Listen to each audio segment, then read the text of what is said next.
오늘 야한 아침에 우리에게 주신 하나님 말씀 마태복음 12장 38절부터 40절 말씀까지입니다. 그때에 서기관과 바리새인 중 몇 사람이 말하되 선생님이여 우리에게 표적 보여주시기를 원하나이다. 예수께서 대답하여 이르시되 악하고 음란한 세대가 표적을 구하나 선지자 요나의 표적밖에는 보일 표적이 없느니라. 요나가 밤낮 사흘 동안 큰 물고기 뱃속에 있었던 것 같이 인자도 밤낮 사흘 동안 땅속에 있으리라. 아멘. 오늘 여기 본문의 말씀 보면 서기관과 바리새인 중 몇 사람이 예수님을 찾아왔습니다. 찾아와서 하는 말이 선생님이여 우리에게 표적 보여주시기를 원하나이다 라는 이 질문을 합니다. 왜 예수님에게 찾아와서 이 질문하는가? 그 당시에 이스라엘의 가장 최고의 하제 인물은 바로 예수님이시에요. 그분이 행하는 모든 행함과 이적과 표적과 능력이 이스라엘 전체의 센세이션을 불러일으켰거든요. 그러니까 예수님이 행하신 모든 사건 하나를 보면 너무나 경이롭고 놀라운 일들이 벌어진 거예요.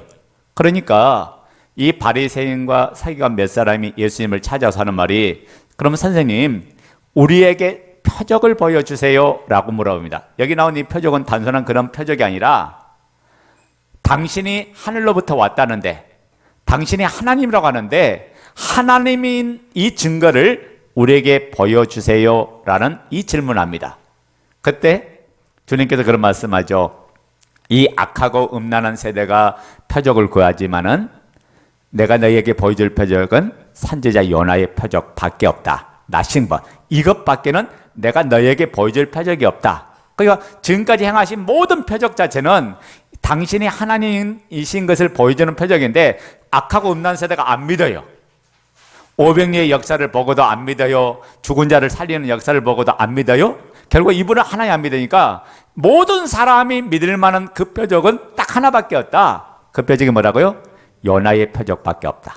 이 요나의 표적밖에 없다라고 이 말씀을 했던 거예요. 그래서 요나가 어떤 일을 벌입니까? 하나님 뜻을 거역하고 니네로 가라는 하나님의 명령을 불순종하고 다시 들어가다가 큰 풍랑 만나니까 요나를 바다에 던졌죠. 내 까닭에 나의 연고로 이런 일을 만났다. 나를 던지면 너희들 괜찮을 거다. 그래서 요나가 바닷속에 들어갔을 때 하나님이 큰 물고기를 준비하셔서 이 요나를 삼켰죠. 요나가 물고기 뱃속에 3일 밤낮을 있으면서 그때 요나는 아마 그 속에서 회개했을 거예요. 있으면서 요나가 그리고 3일 후에 살아난 이 사건이 바로 요나의 표적이죠. 그와 같이 인자도 밤낮 사흘 동안 땅속에 있으리라. 그분이 그러니까 죽어서 있다가 이제 4일 만에 부활할 것을 지금 예언하는 거죠. 오늘 이게 본문 말씀인데, 자 우리가 수요일 날 제가 왜 사람들이 예수님을 따라가는가, 왜 사람들이 예수님을 쫓는가, 그 이유에 대해서 세 가지에 대한 이유를 제가 말씀을 드렸어요. 영상 한번 보자고요. 예수님의 생애를 살펴보면 그분은 한결같이 모든 초점은 아버지가 하라고 하신 일, 즉 하나님의 뜻을 나타나는 데 있었습니다. 그래서 그분은 다른 말로 표현하면 수많은 표적을 보여주는 그런 생애를 삶을 사셨어요. 수많은 사람들이 이 예수님이 행하신 이 표적을 보고 예수님을 따라다녔죠. 그들이 따라다닌 이유를 세 가지로 설명할 수 있는데, 예수 그리스도를 한마디로 이분이 하나님이고 이분이 생명의 주인이니까 따라다녔던 게 아니다고요. 그들이 왜 예수님을 따라다녔는가 한번 찾아보자고요. 요한복음 6장 26절 시작. 예수께서 대답하여 이르시되 내가 진실로 진실로 너에게 이르노니 너희가 나를 찾는 것은 표적을 본 까닭이 아니요 떡을 먹고 배부른 까닭이로다. 아멘. 자, 수많은 사람이 예수님을 따라다니는데 왜 따라다녔는가를 주님께서 뭐라고 해요? 너희가 표적을 보고 따라다닌 게 아니라 너희가 배부른 까닭에 나를 따라다녔다고 했어요. 그래서 그 다음에 나온 구절이 썩는 양식을 위하여 일하지 말고 썩지 않는 양식, 그 이야기를 주님께서 이야기하는 거잖아요. 그러니까 잘 보세요. 수많은 사람들이 여러분 노마의 앞자리에 있다 보니까 어떤 생각을 하십니까? 한마디로 풍족하게 넉넉하게 살지 못하는 그런 식민지 치하에 있다 보니까 굶주려가는 그들에게 예수님이 행하는 오병리의 사건은 한마디로 서프라이즈였다고요. 그래서 예수님만 임금 삼으면 우리가 되겠구나. 우리나라가 이제 경제 부분이, 전 사람들이 경제 부분이 해결되겠구나. 그래서 뭐냐면 예수님과 함께 하니까 보리떡 5개와 물고기 2마리를 가지고 5,000명을 먹이고도 12광지로 나는 놀라운 기적을 볼 때 완전히 이거는 서프라이즈잖아요. 이 놀라운 경이로운 사건 속에서 그들의 가진 생각은 뭐냐? 예수님만 따라다니면, 예수님만 잡으면 오늘 우리의 경제 문제, 우리의 물질의 문제가 해결되겠구나. 그들이 예수님을 따라다녔던 거예요. 여러분, 오늘 우리도 신앙생활 마찬가지입니다. 예수님께서 여러분의 육신을 주려고 오신 게 아니다가요.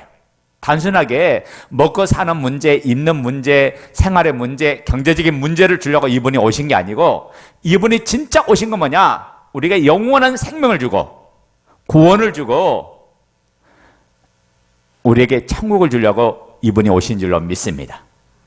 그런데 사람들의 눈 속에는 무엇밖에 안 보여? 배부른 까닭에 배불러지는 이것만 보이더라고요. 그러니까 여러분, 우리가 신앙생활을 얼마든지 예수님을 믿으면서 잘못할 수 있어요. 어떻게 합니까? 내가 예수님 믿으니까 경제적으로 잘 되더라, 또 내 삶이 부유해지더라, 또 하나님 축복을 받더라 하니까 본질을 놔두고 그것 때문에 예수님을 따르고 쫓고, 그래서 기도 열심히 하고 봉사 열심히 하고 예배드리고 이렇게 할 수도 있는 거죠. 그런데 이것들은 본질하고 전혀 상관이 없어요. 그렇기 때문에 더 큰 시련이 오고 더 큰 문제가 오면 한순간에 예수님을 떠나버리고 예수님을 놔버려요. 여러분, 고난 중에도 예수 그리스도가 생명이면 그 내가 잘 되고 못 되고 가는 상관이 없고 그분을 바르고 걸어가는 게 바로 참된 신앙이죠. 믿음의 사람들은 오히려 고난 중에 하나님을 더 찾고, 고난 중에 하나님을 더 의뢰하고, 고난 중에 하나님을 더 불렀던 사람들이었어요.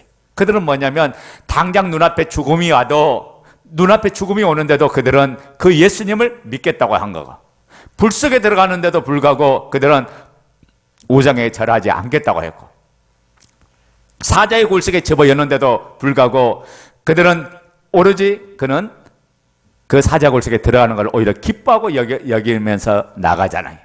그래서 우리가 히브리서 11장에 보면 믿음의 사람들은 어떻게 삶을 살아가는가 믿음의 행함장으로 하잖아요. 모든 핍박을 이기는. 그러니까 예수를 믿는 것은 단순하게 경제적인 문제만 해결되는, 이거는 뭐냐면 따라서 합니다. 경제적인 문제는 부스러기 문제다. 경제적인 문제는 하나의 보너스고 하나의 따라오는 거예요. 그냥 그러니까 따라오는 거를 붙잡으면 본질을 놓치는 거죠. 그러니까 우리가 정확하게 예수님을 왜 믿습니까? 이분이 우리에게 영생의 구주가 되시고, 이분이 나의 생명의 주인이 되고, 이분이 나의 하나님이니까 그분을 믿어야 우리가 어떤 상황이든지 타협하지 않고 자로나 우로나 치우치하냐고 이 진리 안에서 가장 기뻐하는 삶을 살아갈 줄로 믿습니다. 그래서 여러분, 오히려 예수 믿은 내가 하나님과 관계 속에서 본질을 놓치고, 내가 기도하고 본질을 놓치고 예배드리고 본질을 놓치고 봉사하고 있다면 점점 다른 길로 가고 있어요. 그래서 한마디로 뭐냐, 기독교가 뭐냐, 기복 종교로 바뀌고 있는 거예요. 기독교는 기복 종교가 아니에요. 천국을 누리는 종교가 기독교다. 이게 천국을 누리고 내 안에 하늘의 기쁨을, 어떤 상황이든지 이분을 내 마음의 주인으로 모시니까 환난도 이기고 죽음도 이기고 시련도 이기고 모든 걸 이기는 그 능력으로 살아가는 것이 바로 기독교예요. 그러니까 사람들이 보면, 사람들이 언제 충격받을까? 저 사람은 저 한계를, 저렇게 인간의 극한 고통을 어떻게 그런 상황을 당했는데도, 그런 환경을 당했는데도 기뻐하고 있을 수 있지?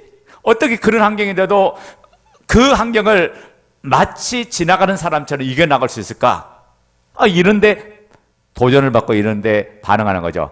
뭐 잘 돼서 도전도 받겠지만은 진짜 도전은 뭐냐면 남이 이기지 못한 걸 이기는 그 능력, 이것이 바로 참된 능력이 주께로부터 오는 줄로 믿습니다. 수많은 사람들이 왜 예수님을 따라다니는가 두 번째 이유를 봤더니 그게 마태복음 20장 20절부터 24절이에요. 예수님께서 제자들을 세우셨죠. 제자를 세우는데 우리가 아는 대표적인 제자는 12제자지만은 12제자만 있는 게 아니라 70인 제자도 있고, 그 다음에 감춰진, 아리마대 사람 요셉 같은 사람 감춰진 그런 제자도 있고, 제자의 그룹이 몇 그룹 있죠.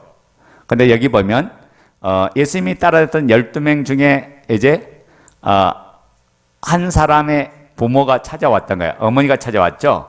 자, 20절부터 24절까지 읽어보자고. 시작. 그때의 세베대의 아들의 어머니가 그 아들들을 데리고 예수께 와서 절하며 무엇을 구하니? 예수께서 이르시되 무엇을 원하냐 이르되 나의 이 두 아들을 주의 나라에서 하나는 주의 우편에 하나는 주의 좌편에 앉게 명하소서. 예수께서 대답하여 이르시되 너희는 너희가 구하는 것을 알지 못하는도다. 내가 마시려는 잔을 너희가 마실 수 있느냐? 그들이 말하되 할 수 있나이다.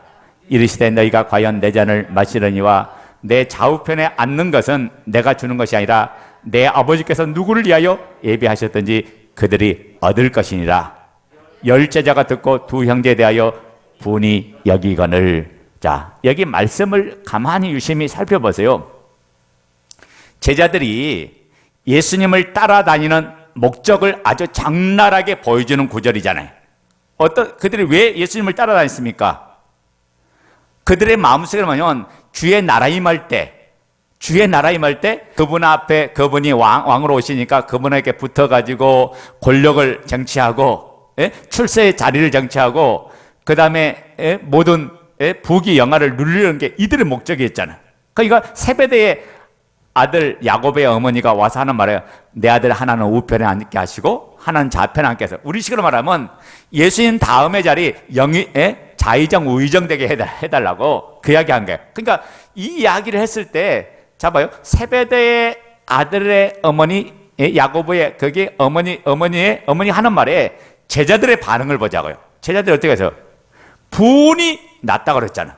그 이야기 들고 심히 분이 가득해서 막 성질이 난 거야. 아니 어떻게 당신의 아들만 아들인가? 우리도 예수님을 그렇게 따라다니는데, 예수님을 그렇게 쫓아다니는데 그 자리를 감히 달라고 한다고? 얼마나 분내가 있어. 여러분, 베드로가 봤을 때는 예수님의 수제자는 누구요? 베드로죠. 예수님의 사랑받는 제자는 누구요? 사도 요한이죠. 그러니까 이런 사람이 봤을 때 얼마나 성질 나갔어. 왜냐? 제1그룹이 베드로와 야고보와 요한이잖아. 그러니까 이 1그룹에 있는 사람들이 완전히 성질 나갔죠. 그들이 출세해도 누가 돼야 돼? 베드로와 요한이 먼저 돼야 되잖아요. 그런데 세베대의 아들들 야고보의 어머니가 와서 이야기하니까 얼마나 성질 나가서, 그들이 성질 난 이유는 뭐냐면 자기도 똑같이 그들의 마음속에 뭐가 있었어요? 그 나라에 대한 출세에 대한 그 나라에 대한 영광을 그들이 소망하고 갈망했던 거예요. 근데 이 나라가 단순하게 하나의 나라가 아니라 이 땅에 세워지는 나라를 이야기하는 거예요. 이 땅에 세워지는 그 꿈을 이야기하는 거예요. 그러니까 자, 제자들이 예수님을 따른 목적이 뭐냐? 예수님을 진짜 하나님의 아들이라고 믿어서 따른 게 아니라 그 예수님의 서프라이즈 기적의 역사를 보니까 함께 있으면 내가 그 나라에 한 자리를 얻겠다. 그 나라의 출세가 보장되겠다. 내 인생이 성공되겠다. 그래서 그 예수님을 따랐던 거예요. 그래서 그들의 각자의 마음속에 자기 영광을 위해서 예수님을 쫓아갔던 거예요. 이거는요, 신앙의 본질에서 벗어난 거예요. 여러분, 우리가 하나님이 나를 그런 자리로 세우지 않을지라도 우리는 하나님 앞에 감사하고 믿어야 될 줄로 믿습니다. 여러분이 잘 되면 예수 믿고 잘 안 되면 예수 안 믿습니까? 고난 오면 예수 믿고 핍박이 없으면 예수 믿고 핍박이 있으면 예수 안 믿습니까? 이거는 근원적으로 믿음의 현상이 잘못된 거다. 여러분, 우리가 이 세상에 사는 한 고난은 끊임없이 오게 돼 있어요. 왜 그렇습니까? 이 세상은 악한 영 마귀의 활동 무대니까 그래. 이 오드맨 영, 이 악한 영 마귀의 활동 무대가 이 세상이다. 그러니까 이 세상에 살면 마귀로부터 유혹이 없고 우리를 제 아래로 끌고 가려고 온갖 미혹이 오는 이 시대 사니까 우리가 이 어둠의 영과 싸우려고 하면 때로는 우리 자신을 절제해야 되고, 또 우리가 죽어야 되고, 또 우리가 참아야 되고, 우리가 어떻게 됩니까? 우리가 포기해야 될 게 너무 많아요. 이게 누구든지 나를 따르거든 자기 십자가를 지고 나를 따르라고 했잖아. 자기를 부인하고, 이게 마이셀프, 자기를 부인해라. 나를 부인하고 주님을 따라가는 게 십자가의 길이다. 그러니까 그 길을 가는 데 있어서 내려놔야 돼. 그 길을 가야 되는데 죽어야 된다. 그 길을 가야 되는데 포기해야 돼. 여러분, 우리가 포기하는 것이 시간도 포기해야 되고, 또 때로는 물질도 포기해야 되고, 때로는 줄고 싶은 그런 모든 욕망도 포기해야 되고, 우리가 가졌던 개인적인 꿈도 포기해야 되고, 모든 걸 다 포기해야 돼요. 포기해야 그 자리를 갈 수 있는 거다. 근데 이 포기가 그렇게 쉬우냐고요. 그죠? 이게 끊임없는 이 싸움인데, 근데 포기는 너무 쉬워. 왜 쉽냐면 예수 그리스도가 누구인가가 정확해버리면, 복음만 정확하면 선명해지면, 여러분 뭐 마귀의 이런 계기에서 뭐 우리가 이렇게 해야 된다 안 해도 여러분이 다 빠져나올 줄로 믿습니다. 왜냐하면 우리가 복음이 분명하지 못하니까 온세 역사에 속는 거예요. 복음이 분명하면 우리가 잡아야 될 거 잡지 말아야 될 거, 먹어야 될 거 먹지 말아야 될 거, 행동해야 될 거 행동하지 않아야 될 거, 이게 정확하게 보인다고요. 여러분 모세를 보세요. 우리가 모세를 보면 너무나 잘 알잖아. 이 땅에서 왕자인데 그 당시에 모든 도를 다스리는 애굽의 통치자의 아들인데, 그 왕자인데 모세가 모든 권력을 포기하잖아요. 그래서 뭐라고 합니까? 모세의 왕자의 자리, 공주의 아들이라 칭함을 거절하고, 그리고 애굽에서 제약의 낙을 누린 것보다도, 그 모든 것을 누린 것보다 이스라엘 백성과 함께 고난받는 걸 더 즐거워하고 더 기뻐했어요. 그 목적이 뭡니까? 하늘에서 주실 그 상을 모세가 바랐기 때문에. 하나님이 주신 상이 얼마나 모세에게 강력하게 임하냐면, 크게 임하냐면 그 자리를 벗어버리고 나올 수 있었다고요. 여러분, 그 자리는 모든 걸 다 가는 자리, 세상의 모든 걸 다 가는 자리인데, 그걸 과감해 버릴 수 있는 것은 영원한 하늘 것이 더 컸으니까 이게 과감하게 벗을 수 있는 거죠. 오늘 여러분 안에 예수 그리스도보다 더 큰 것이 없기를 원합니다. 이분만이 여러분의 보화가 되길 원합니다. 이분만이 여러분의 기쁨이 되길 원합니다. 이분만이 여러분의 생명 되길 원합니다. 그래야 여러분이 영적 싸움에 승리한다고요. 그래서 오늘 또 예수만이 나의 주로 여기고 그분만 바라보면서 믿음의 길로 걸어갈 때 모든 고난도 이기고 모든 싸움에서 승리하면서 하나님의 가장 복된 길 속에서 저와 여러분들이 열매 맺는 가장 귀한 삶을 살아갈 줄로 믿습니다. 왜 예수님을 사람들이 따라다니는가? 그 이유를 찾아봤더니 세 번째 이유가 있는데, 바로 요한복음 6장 15절이죠. 오병리의 이적을 체험하고 나서 백성들의 반응에, 사람들의 14절 15절 한번 읽자고요. 시작. 그 사람들이 예수께서 행하신 이 표적을 보고 말하되 이는 참으로 세상에 오실 그 선지자라 하더라. 그러므로 예수께서 그들이 와서 자기를 억지로 붙들어 임금으로 사무려는 줄 아시고 다시 혼자 산으로 떠나가시니라. 아멘. 여러분, 식민지 아래서 박해받는 그들에게 가장 꿈은 뭐냐면, 이 나라와 민족이 빨리 조국이 광복을 얻고 해방되는데 모든 포커스가 거기에 맞춰져 있잖아요. 근데 가만 보니까 예수님께서 행하신 능력이 완전히 그들은 서프라이즈잖아요. 심지어 죽은 자를 살리죠, 병든 자를 치유하죠, 소경의 눈을 뜨게 하죠, 안진뱅이를 일으키시죠, 각색병자를 다 살리는 그 역사, 거기다 물이 포도주가 되는 역사, 심지어 거기다가 오병리의 기적, 5,000명을 먹이고 또 12광지로 나눈 이 축복이 어린아이 작은 도시락 하나로 행하는 그 역사를 보면서 예수님만 우리의 왕으로 섬기면 이제는 우리는 노마의 압제에서 자유하겠구나. 그래서 그들은 예수님을 따라다녔던 거예요. 예수님이 길이요 진리요 생명이니까 따라다닌 게 아니라, 그들은 뭐냐면 예수님만 붙잡으면, 예수님만 의지하면 노마의 압제에서, 저 흉악한 노마의 압제에서 우리를 해방시켜 주겠구나. 그래서 그들은 예수님을 따라다녔던 거예요. 그런데 예수님은 엉뚱한 이야기만 하는 거예요. 팔복을 이야기해요. 심령이 가난한 자가 복이 있다, 팔복을 이야기하지 않나, 하늘의 윤리를 선포하지 않나, 그리고 거짓된 걸 드러나게 하지 않나, 예수님이 행하는 모든 것들을 이야기하니까, 자, 그들은 뭐냐면 어떻게 해요? 점점 이 말이 너무 어렵도다 하면서 예수님을 떠나가는 거예요. 잘 보세요. 여러분, 예수님을 따라다니는 사람들의 특징을 가보면 예수님이 하신 말씀에는 관심이 없어요. 예수님이 하신 말씀은 관심이 없고, 그들은 뭐냐면 자기들이 생각하는 것만 관심이 있었어. 그러니까 자기들이 원하는 것만 관심이 있어. 그러니까 뭐냐면 그분이 하신 말씀이 도무지 이해가 되지 않고 관심도 없을 뿐더러 초점이 다르니까 그랬다. 그러니까 여러분, 신앙생활은 뭐냐면 초점이 다르면 내가 예수님을 믿어도 기복적으로 믿고 잘못 믿음을 가질 수 있다는 거죠. 그러니까 주님 말씀에 그들은 너무 힘들게 돼. 그러니까 주님께서 뭐래요? 너희도 나를 따르느냐? 제자들 향해서 그러잖아요. 요한복음 6장에 보면 67절 말씀 뭐래요? 주여 63절부터 보면 주여 영생의 말씀이 여기 계시오매 우리가 어디로 가오리까? 주님께서 그러잖아요. 너희가 나를 떠나느냐? 그러니까 베드로가 그 얘기 하잖아요. 아니 영생의 말씀, 생명의 말씀 여기 있는데 우리가 어디로 갑니까? 우리 안 떠납니다. 그 이야기 하잖아요. 그러니까 잘 보세요. 여러분, 하나님이 말씀하는 대로 움직이는 게 신앙생활이다. 근데 자꾸 뭐냐면 내 생각을 관찰하고 내 뜻을 관찰하고 내 기준을 관찰하는 것은 이건 신앙생활이 아니죠. 그러니까 오늘 우리가 얼마든지 신앙생활을 하면서 이 세 부류에 다 속할 수 있다가야. 어떻게 보면 다 세 부류에 속하는 거야. 내 뜻대로 내 계획대로 내 마음대로 안 되면 짜증내고 성질내고 원망하고 탓하고 낙심하고 좌절하는 이 모습이나 오늘 예수님을 따랐던 사람들 모습이나 다를 것이 없다가요. 그러니까 그들의 중심을 아시는 예수님께서 그들이 왜 따라다니까 그들이 왜 쫓아다니는가 알고 아까 요한복음 6장 15절에 뭐라 그래요? 그들을 떠나서 산으로 올라가셔 버리다. 이분은 뭐냐면 그 무리 속에 거하지 않는 거야. 그 군중 속에 거하지 않아. 그들이 이렇게 받들어 떠받쳐주는 그 자리에서 거하지 않아요. 왜? 그분은 원래부터 만왕의 왕이고 만주해 주시고 그분은 전능하신 하나님인데 그들의 중심을 너무 잘 알잖아요. 그러니까 그들과 같이 있지 않고 오히려 그 자리에서 어디로 가? 기도의 자리로 나가는 거예요.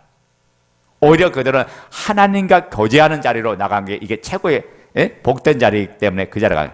그러니까 오늘 우리가 예수님을 믿어도요 인격적으로 믿는 역사가 일어나기를 원합니다. 요한복음 2장 23절부터 24절 한번 보도록 하겠습니다. 6월절에 예수께서 예루살렘에 계시니 많은 사람이 그의 행하시는 표적을 보고 그의 이름을 믿었으나 예수는 그의 몸을 그들에게 의탁하지 아니하셨으니 이는 친히 모든 사람을 아시며 여기 세 단어가 크로집에 그의 이름을 믿었다고 했어요. 사람들이 예수님이 행하신 표적을 보고 그의 이름을 믿었다고 했어요. 여기 언더라인. 그 다음에 그런데 예수님 반응은 뭐예요? 그 몸을 그들에게 의탁하지 않는다. 그 몸을 그들에게 맡겨야 한다. 이 몸이란 것은 단순히 육체를 얘기하는 게 아니라 육체만 얘기하는 게 아니라 그분의 인격을 얘기하는 거죠. 왜냐하면 결과가 뭐예요? 친히 모든 사람 아시냐? 왜 그들이 자기를 추정하고 따르는지, 왜 자기를 왕삼을 내는지, 자기를 왜 받들어 모시는지 예수님이 너무나 잘 안다고요. 여러분 마찬가지 신앙생활 하면서 여러분이 왜 기도하는지, 여러분이 왜 예배드리는지, 왜 여러분이 봉사하고 섬기는지 하나님은 너무나 정확하게 아신다고요. 그 아시는 앞에서 우리가 함부로 말하고 함부로 행동할 수 없죠. 그래서 예수님은 그 무리 속에 함께 계시지 않고 홀로 따로 계셨어요. 오히려 어느 자리에 갔다? 기도의 자리에 나갔던 거예요. 그러니까 여러분 내가 우쭐할 수 있는 그런 상황의 환경 속에서 내가 한 것이 아니라 다 주님이 하신 줄로 믿습니다. 주님이 은혜 주신 줄로 믿습니다. 그래서 여러분을 사람들이 칭찬하려고 하면 여러분이 그 자리에 벗어나서 기도의 자리로 나가기를 바랍니다. 그래야 교만하지 않아. 교만하면 하나님께 버림당하고 하나님 물리친다고 그랬어요. 교만한 자를, 겸손한 자를 은혜를 주신다고 그랬어요. 그게 교만은 뭐냐? 하나님께로부터 떨어지는 길이다가요. 이게 마귀는 뭐냐면 우리의 마음을 충동질해서 야, 너 잘 나가잖아, 너 출세했잖아, 너 성공했잖아, 너 힘 있잖아, 너 능력 있잖아. 그러면서 자꾸만 우쭐하게 만든 게 악한 영 마귀다요.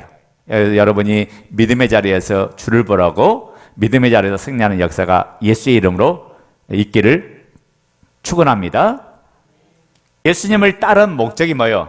한마디로 뭐냐? 본질적인 건 그들이 붙잡은 게 아니라 비본질적인 건 붙잡았다.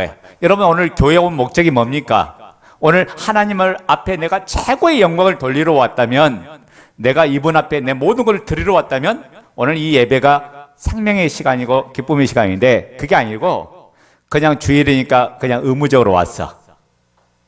그냥 주일이니까 예배 안 드리면 마음이 끌적지근해. 그리고 주일이니까 예배 안 드리면 뭔가 내 삶에 어려움이 오고 문제가 올 것 같다. 그런 쪽으로 보이는 초점이 잘못된 거죠. 초점 뭐냐?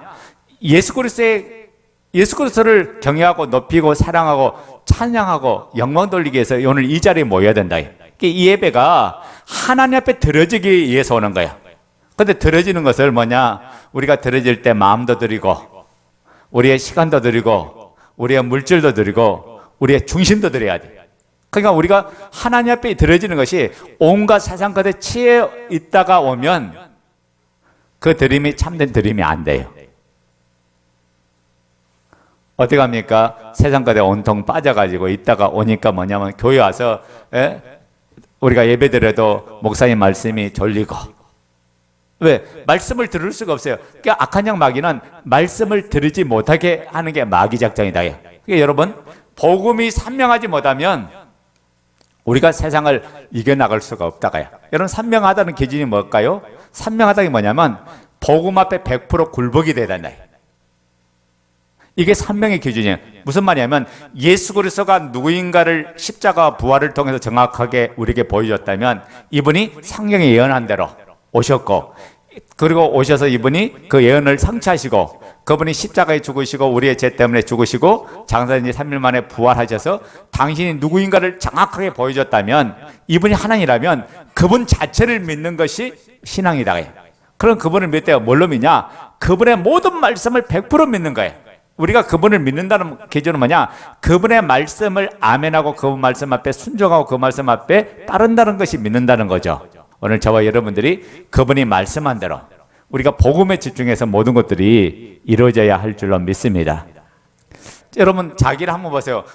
내 신앙생활이 재미있어요, 재미없어요?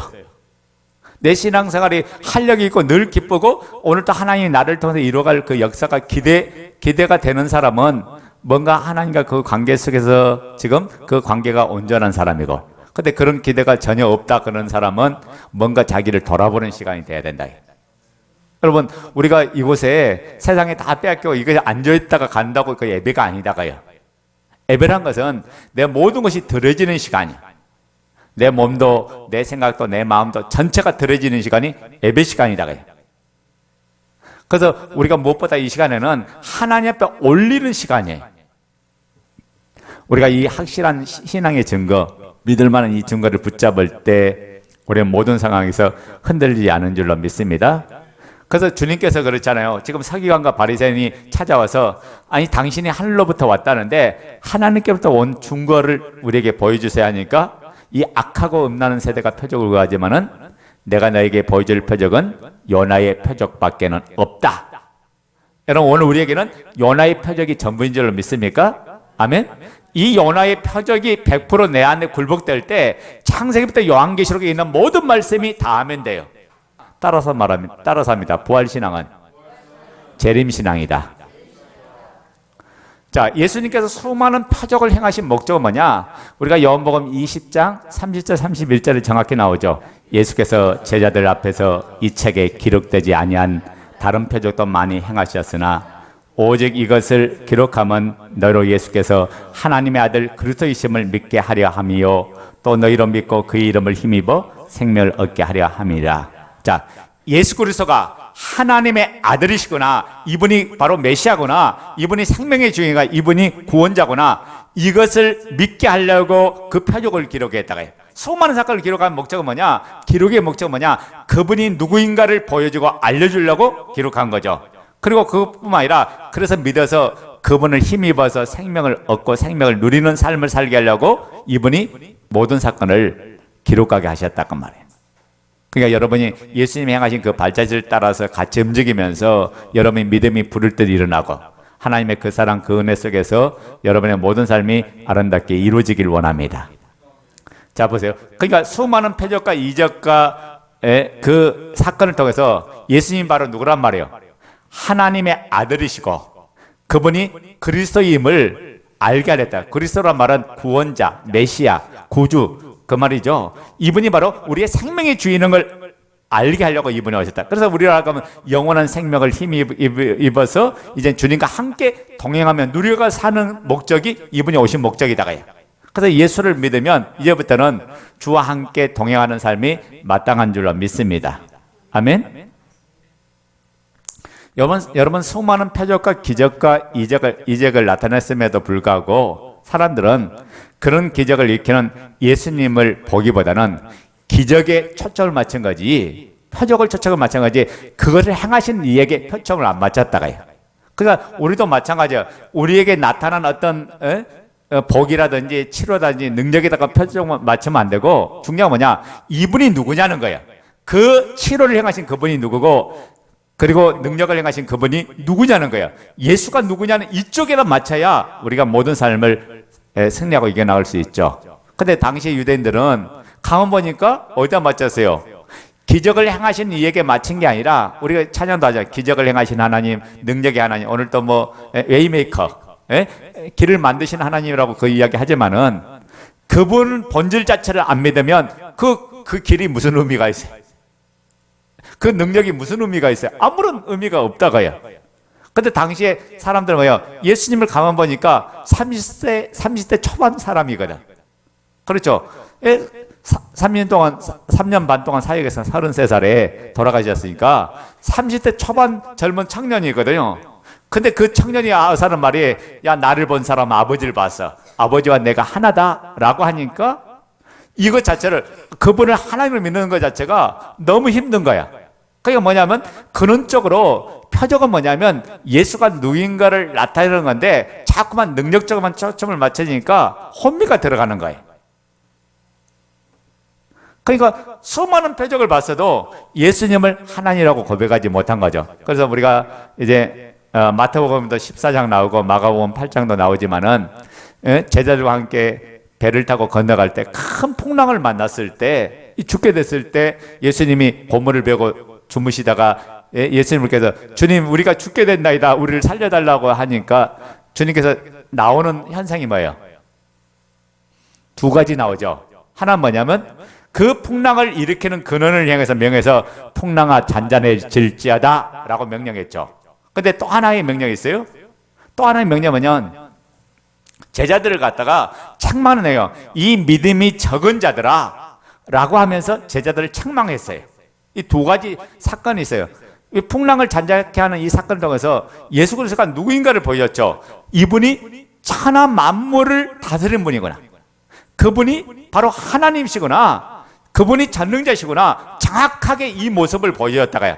그 예수를 통해서 예수님이 명령하니까 바다도 잔잔하고 바람도 멈추고 이 모든 사건을 행하시는 바로 천지를 창조하신 전능하신 하나님이구나. 이걸 정확하게 제자들에게 보여줬고 또 하나는 뭐냐면 그럼에도 불구하고 너희가 이 믿음이 없다라고 이야기해요. 내가 3년 반 동안 나를 따라다니면서도 여전히 너희가 본질은 못 보고 뭘 보세요? 나타나는 현상만 봤다가요. 그러니까 본질을 봐야 되는데 자꾸만 비본질을 보고 잘 되는 거, 복 받는 거, 축복 받는 거 이쪽만 관심이 있으면 안 되죠. 여러분 우리가 예수 안에 있으면 축복도 따라온 줄 믿습니까? 예수 안에 있으면 잘 되는 것도 따라와요. 이건 따라오는 거지. 이게 본질이 돼버리면 어떻게 돼요?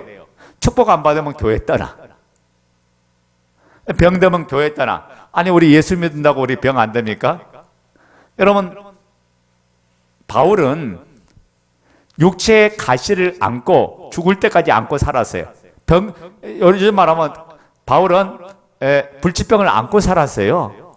죽을 때까지. 그러면 예수 잘못 믿는 거야. 그렇게 되면. 근데 바울은 뭐예요? 오히려 그 가시가 하나님의 은혜라고 고백하면서 나에 대한 것은 오직 하나님의 은혜로 되었다고 고백하면서 오히려 자기를 낮추고 자고하지 않도록 만들고 겸손하게 만들고 오히려 내 연약하면서 하나님의 능력을 나타내는 통로가 됐다고 그 이야기하는 거죠. 그러니까 우리는 뭐냐면 이 땅의 기준이 아니라 우리는 하늘 기준으로 삶을 살아가는 줄로 믿습니다. 그래서 여러분이 오늘 우리가 다 잊어버려 딱 하나만 잡아야 돼. 뭘 잡냐? 복음을 확실하게 잡아야 돼. 복음을 확실하게 전부로 잡지 않으면 100으로 안 잡으면 99%만 잡아도 다 무너져요. 여러분 부활을 알아요. 부활을 믿어요. 그런데 삶에는 부활의 능력이 없어. 이게 가장 문제예요. 아이러니야. 왜 그렇습니까? 100%안 믿으니까 그래. 동의는 하는데 내가 그 동의한 것을 아멘으로 순종하고 따라야 능력을 나타내는데 그렇게 하지 않으니까 어떤 역사가 일어나요? 동의만 했을 뿐이지 믿는 믿음의 행실은 전혀 나타나지 않고 있다가 그러니까 이게 문제가 되는 거죠. 여러분 그래서 우리가 언행일치 우리가 말과 행동이 하나 되듯이 신앙도 일치를 이뤄야 된다. 내 삶과 신앙이 일치가 됐을 때 그때부터 능력이 나타나는 거예요. 여러분, 하나님의 역사를 간절히 믿으면, 죽는 순간에도 믿으면 하나님은 어제나 오늘이나 영원토록 동일하신 분이기 때문에 우리의 기준에 죽고 사는 기준이지 하나님 기준은 이미 모든 걸 뛰어넘고 초월하는 줄로 믿습니다. 그게 믿음은 뭐냐? 그분을 신뢰하는 데서 나타나는 거예요. 그분을 인격적으로 믿는 데서 나타나요. 믿는데 내가 99%만 믿을게요. 그건 믿음이 아니야. 그건 하나의 신념이죠. 여러분, 초대교회와 우리의 다른 점이 뭐라고 했어요? 우리는 보이지 않는 하나님을 잘 믿어요. 그리고 그 하나님을 주님이라고 부르면서 믿어요. 근데 이건 엄밀히 따지면 신앙이 아니에요. 신념이지. 왜냐? 내가 안 보이는 하나님을 믿어보려고 해요. 왜냐면 내가 이분을 믿어야 되니까 의심하면 안 되거든. 그러니까 의심이 되는데도 의심을 꼭꼭 눌러놓고 믿어보려고 했던 거예요. 그래서 뭐냐면 믿습니다 라고 하면서 내가 주님 믿습니다 했지만 막상 어려운 문제가 생기고 또 환경에 문제가 생기면 어때요? 하나님 보이지 않고 뭐만 보여? 현실만 보여. 여러분, 하나님이 모든 상황과 문제, 현실보다 크신 분인 줄 믿습니까? 근데 그게 실제가 안 되면 어떻게 돼요? 우리가 믿음으로는 아멘이라고 이야기하는데, 우리가 입술로 아멘이라고 이야기하는데 실제가 안 되면 어떻게 해요? 그 입술의 고백은 날아가. 그리고 어떻게 합니까? 보여지는 현실만 보고 그렇게 하고 있죠. 근데 초대교회는 그게 아니에요. 예수가 하나님의 아들한 게 그들은 증명돼서 그들은 믿어요. 그때부터 뭐냐? 그들은 자기의 생명을 주를 위해서 내놓은 거예요. 왜? 살아도 주를 위해 살고 죽어도 주를 위해 사니까 죽는 것 자체가 그들은 두려움이 아닌 거예요. 사나 죽으나 다 주의 것이라고 하면서 그렇게 나간 거예요. 그러니까 현실을 본 게 아니라 하나님의 약속을 보고 믿음을 보고, 그리고 하나님께서 주신 소망을 보면서, 천국을 보면서 더 좋은 나라, 더 좋은 은혜, 더 좋은 축복을 바라면서 그들을 살아내니까 세상이 그들을 한마디로 뭐냐냐? 감당치 못하더라. 감당치 못해요. 그러니까 여러분이 세상에서 일에 빠져서 지치고 왔다가 교회 와서 꾸벅꾸벅 졸고 있고 또 말씀의 생명을 받지 못하고 있다면 여러분, 지금 마귀한테 전부 다 뺏기고 있는 거예요. 뺏긴다는 자체가 뭐냐? 내가 지금 죽고 있다는 거예요. 내가 지금 벼랑에서 떨어지려는 그 찰나에 있는데, 여러분, 어떻게 내가 내 자신을 구원할 수 있어요? 누군가를 나를 발견하다가 목이 터지라고 부르짖어야지. 살려달라고 해야죠. 그렇지 않으면 여러분, 이 영적 어둠에서 이겨나갈 수가 없다. 그러니까 마귀는 뭐냐면, 고린도후서 우리 4장 3절 4절만 찾고 마치도록 하겠습니다. 만일 우리의 복음이 가리었으면 망하는 자들에게 가려워진 것이라. 그중에 이 세상의 신이 믿지 않은 자들의 마음을 혼미하게 하여 그리스도의 영광의 복음의 광채가 비치지 못하게 함이니 그리스도는 하나님의 형상이니라. 아멘. 자, 복음을 악한 영 마귀는 가리는 작업을 한다. 성령님은 우리에게 복음을 보여주고 복음을 알려주고 복음을 깨닫게 하시죠. 근데 악한 영 마귀는 복음을 가려요. 근데 뭘로 가리냐? 세상 것에 빠지도록, 세상 일에 빠지고 세상 환경에 빠지도록 만들어서 정작 뭐냐면 복음을 놓치도록 만들어버려요. 그러니까 자 보세요. 우리가 로봇가 아니기 때문에 하나님 우리에게 지정이, 인격을 주었기 때문에 우리가 인격적으로 그분과 연합되고 그분과 함께 하기를 원한다고요. 만약에 우리를 로봇처럼 하나님께서 만들었다면 우리에게 이런 말씀 할 필요가 없어요. 하나님 명령만 하면 되는 거예요. 근데 하나님 우리에게 인격을 주셨어요. 인격. 그러니까 자 보세요. 내가 누군가를 사랑하는데 여러분, 마음이 당기지 않은 말은 그 사람에게 아무런 영향을 안 줘. 내가 진짜 사랑하면 내 마음이 담긴 말이 나올 때 상대방은 감동을 받는 거예요. 상대방은 느끼는 거예요. 그죠? 우리가 지정의 의가 있어서 그래. 우리가 인격을 가졌기 때문에 그래. 저 사람이 인격적으로 사랑 안 하는데 그 사람은 상대하고 싶어요? 안 하고 싶어요? 안 하고 싶죠? 그 사람이 아무리 좋은 말 해도 아무런 소용없어요. 왜? 그 말은 내 속에 허공을 치는 말이니까. 근데 사랑이 담긴 마음 속에서 나온 말은 상대방한테 기쁨을 주고 상대방에게 생명을 주고 상대방을 살린다가요. 마찬가지예요. 우리가 인격적으로 그분을 만나고 인격적으로 그분과 교제가 일어나야 돼요. 그래서 여러분, 하나님 앞에서 깨어 있어야 돼요. 우리가 정작 봐요. 내가 세상에서 일 잘하면 뭐해? 내가 돈 잘 벌면 뭐 할 거예요? 영원한 거 놓치면 아무 소용없죠. 여러분, 이 땅에서 사는 삶을 가지고 천국 가서 평가를 받을 건데, 내 인생에 70이 마치든 80이 마치든 100이 마치든 간에 하나님 앞에 갔을 때 전부 다 평가를 받는데 내가 주를 위해서 산 삶이 아니라 나만 위해 삶을 살았다면 그날이 가장 부끄러운 날이 될 거예요. 그날은 나에게 상 받는 날이 아니라 그날이 나에게 벌 받는 날이 되고 책망받는 날이 될 거예요. 우리는 그 날을 위해서 사는 사람이에요. 왜? 이분이 잘 보세요. 내가 내 노력에서 구원 얻었어요? 아니잖아요. 하나님이 구원 얻는 믿음을 주어서 구원을 얻게끔 해주셨거든. 내 노력이 0.1%도 없어요. 하나님 은혜 주셔서 구원 얻은 거예요. 구원 얻은 우리가 이제 천국 가는 우리가 이제 삶은 뭐냐? 상 받는 삶을 사는 게 우리가 남은 제세 기간이에요. 이 땅에서 뭐냐? 주를 위해서 삶을 살다가 영원한 나라에 들어가는 거잖아요. 그날에 갔을 때 하나님 앞에 심판됐어요. 우리는 뭐냐면 영원한 나라 그 상급 심판이 우리에게 기다리고 있으니까 우리가 믿음 안에 살고 은혜 안에 살고 사랑 안에 살면서 그분과 만남의 관계를 가져야 된다. 자 봐요. 내가 그분의 말이 내 안에 생명처럼 나타날 때 그분과 인격적인 관계가 깊어지는 거예요. 아멘. 오늘 여러분 안에 그리스도를 향한 그 사랑 속에서 복음의 능력을 온전히 누리고 그 사랑의 은혜 속에 살아가는 저와 여러분들이 되어야 될 줄로 믿습니다. 아멘.